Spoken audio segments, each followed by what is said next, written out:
Nine Pandas, I think, is a team where expectations were pretty much like, who knows with them coming in the tournament. They've certainly come out swinging when it comes to this group stage performance. They've done very well for themselves. Off to a very fast start here in Berlin. He's all alone on this punch, and it's just going to be Ramses that beats him down. Oh my god. Huge play here as Roger gets the pike onto Zai. It's not going to be enough to find the kill, but it's just Ramses once again. He gets the Nyx Assassin, disarmed his Nisha. He's got to try and get out of here. He gets protected. No, he gets silenced instead. But they're bleeding deaths one by one as Kiyotaka's at the fountain.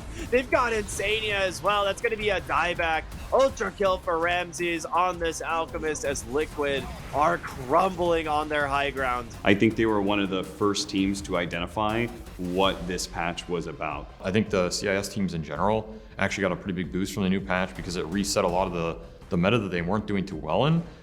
They had a very clear archetype from the get-go of Doom, Alchemist, bigger map, more areas to be able to farm. They figured out, how to just dodge fights and push it to the late game, and that has worked very well for them. He's got the short cooldown on Doom, and he will immediately put it to use on the Medusa. This fight is already over. It's just a question whether or not LGD can get out on as many heroes as possible. The Sky Archmage, he's going to be able to help blow up Nothing to Say. Immediate buyback on him. Chrono blinked into it. 4 heroes with the freezing field on the outside. Immediate RP in response as their Chronosphere goes down, but it's not going to save anybody, not even himself. Zeal, 9 Pandas, managed to push it late, and once again, they will get another 40-minute victory. Kiyotaka is a standout player for me. I think he's the highest KDA player at the tournament so far, absolutely destroying these games with like 20+ kills. This guy's an absolute monster.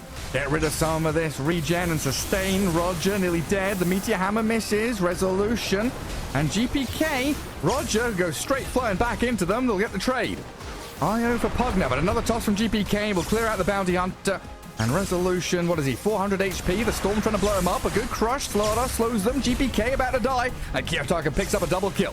Burst Strike connects on the Tide. Toronto Tokyo focused down by Ramses. And Kiyotaka with a triple kill. Turn that into what looks like a team wipe. I know that Roger's new in the lineup, so maybe there's extra time for them to acclimate. He's a very accomplished player. He used to play with Ramses back on those old DP squads, so there's some familiarity right there. I think Roger is just a very solid player in terms of 4 or 5. He brings like your standard gameplay to the table, very consistent. So I think it's a pretty decent player to have as a stand-in. And that's all you need to do because Tinker will deliver the damage you need. Void Remnant blinking out of it. Kiyotaka not going to be caught by that one. Miro catching more heroes with the hoof stomp. Shiro turning around, fighting for his life, trying to get anything he can, but he is going to be denied that. Ramsey's blinking on him with a sliver of HP. My biggest fear for them is that teams catch up to what they're doing, figure out how to counter it.